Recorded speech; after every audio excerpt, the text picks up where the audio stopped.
आमचा छोटा साथीदार श्लोक नामदेव गिरी याने आज आम्हाला ही खरोसा लेणीची सैर करण्यास मदत केली आहे। आणखीन एक हे गुहा आपल्याला इथे पाहायला मिळते।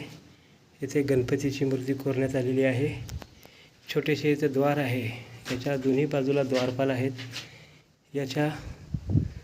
या बाजूने अशा मूर्ती कोरण्यात आलेल्या आहेत।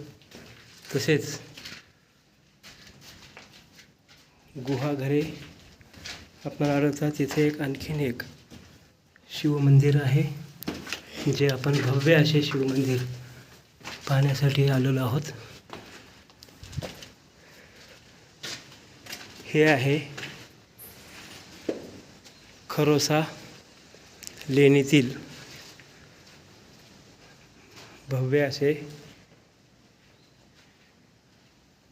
शिवलिंग। याला ओटीव स्तूप देखील म्हणतात।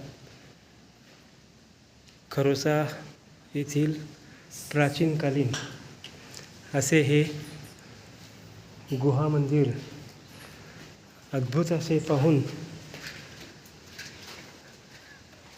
आपल्या मराठवाड्यातील लातूर जिल्ह्यातील निलंगाजवळील या प्राचीन